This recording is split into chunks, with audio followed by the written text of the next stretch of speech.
Cuba அமெரிக்காவுக்கு கீழே இருக்கிற சின்னஞ்சிறிய தீவு தான் கியூபா. அமெரிக்கா யானை சைஸ்னா கியூபா எறும்பை விட சின்னது. கியூபாவோட தலைவர் ஃபெடல் காஸ்ட்ரோவை ஒழித்து கட்டிட்டு தான் அடுத்த வேலை பார்க்கணும் அப்படின்னு அமெரிக்கா ஆதி காலத்திலேருந்தே கங்கணம் கட்டிகிட்டு இருந்தது. காரணம், கியூபா ஒரு கம்யூனிஸ்ட் நாடு. அதனால் அமெரிக்கா ஒரு பெரிய திட்டம் தீட்டுனுச்சு. என்னென்னா, மிகப்பெரிய மீளவே முடியாத பிரச்சனையை, பொருளாதார நெருக்கடியை கியூபாவுக்கு கொடுத்துட்டா காஸ்ட்ரோ தொலைஞ்சு போயிடுவார், கியூபாவும் தொலைஞ்சு போயிடும் அப்படின்னு. முதல் கட்டமாக கியூபா மேலே பொருளாதார தடை விதித்தாங்க. கியூபா கூட யாரும் வர்த்தகம் செய்யக்கூடாது, பொருள் கொடுத்து வாங்கக்கூடாது, உணவு, மருந்து, மாத்திரை, பெட்ரோல் எதுவுமே அந்த நாட்டுக்குள்ளே போகக்கூடாது. நில குலைஞ்சு போயிடுச்சு கியூபா.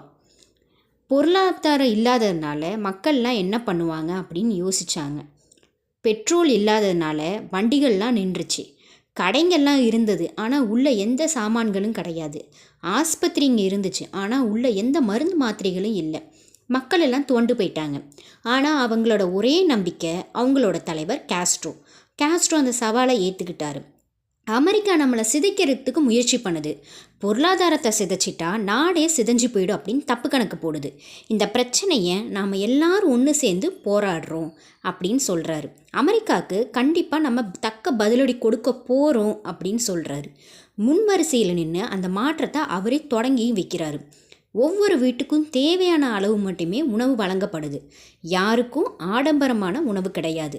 ரொட்டி கிடைச்சா ரொட்டி, அரிசி கிடைச்சா அரிசி, அதுவும் எல்லாத்துக்கும் சமமான அளவில், எல்லாத்துக்கும் ஒரே தரத்தில். குழந்தைங்க இருக்கிற வீடுகளுக்கு மட்டும் தேவையான அளவு பால் கொடுக்கப்பட்டது. கார், 2 வீலர் எல்லாத்தையும் பூட்டி வச்சுட்டு கியூபர்கள் எல்லாருமே நடந்து போக தொடங்கினாங்க.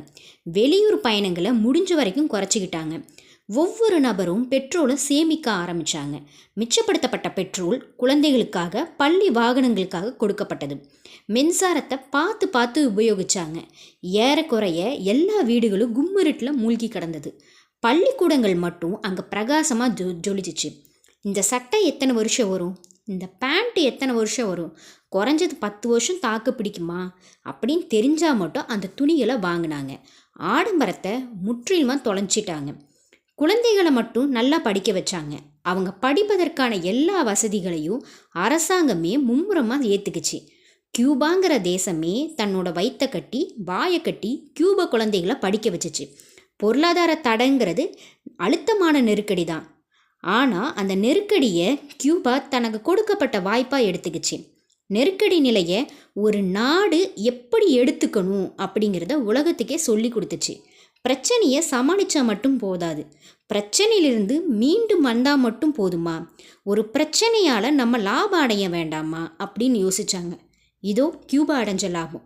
குறைவான செலவில், குறைந்த விளைச்சலில் அதிக அறுவடை செய்ய முடியுமா அப்படிங்கிற ஆராய்ச்சாங்க, சாதிச்சாங்க. மருந்து கிடைக்கலையா, நல்லது, நம்மளே கண்டுபிடிக்கலாம் அப்படின்னு களத்தில் குதித்து மருந்துகளை கண்டுபிடிச்சாங்க. கரும்பை வாங்கிக்கிறதுக்கு ஆள் இல்லையா, அதனால் என்னை பிழைக்கிறதுக்கு வேறு வழியா இல்லை, சுற்றுலாத்துறையை வளர்த்தாங்க. உலகத்தில் இருக்கிற எல்லா சுற்றுலா பிரியர்களையும் கூவி வரவழைச்சாங்க. கியூபாவோட இயற்கை அழகும் கொஞ்சம் கடற்கரையும் சுண்டி இழுத்துச்சு. இதில் வேடிக்கை என்னென்னா, சுற்றுலா மூலமாக கியூபாவுக்கு அதிக வருமானம் ஈட்டி தந்தவங்க வேறு யாரும் இல்லை, அமெரிக்கன்ஸ் தான். கியூபா முற்றிலும் முடங்கி போகும் அப்படின்னு அமெரிக்கா எதிர்பார்த்துச்சு. ஆனால் முன்னை விட இப்போ வலுவான தேசமாக கியூபா எழுந்து நிற்கிது. இப்போ வரைக்கும் அமெரிக்காவுக்கு கியூபாங்கிறது காலடியில் இருக்கிற கருநாகம்தான். அந்த பயம் அமெரிக்காவுக்கு தீரவே தீராது. இதை எதுக்கு சொல்கிறோம் அப்படின்னா, பிரச்சனைகளை எப்படி சமாளிக்கிறது அப்படிங்கிறத விளக்கிறதுக்காக தான். ஐயோ, அமெரிக்கா தடை விதிச்சிருச்சே, இனி என்ன பண்ணுறது அப்படின்னு கியூபர்கள் நினச்சிருந்தாங்க அப்படின்னா இந்த புத்தகத்துக்குள்ளே கியூபா வந்திருக்காது. சிலிர்த்து எழுந்தால் மட்டுமே அவங்க சரித்திர புருஷர்கள் ஆவாங்க. சரித்திரங்கிறது கிரீட வச்ச மன்னர்களாக உருவாக்கப்பட்டது கிடையாது.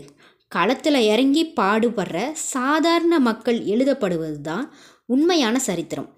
பிரச்சனைக்கான சந்தர்ப்பங்களை எப்படி சாதகமாக பயன்படுத்தி கொள்ளணும் அப்படின்னு தெரிஞ்சவங்களால் மட்டும்தான் சரித்திரத்தை எழுத முடியும்.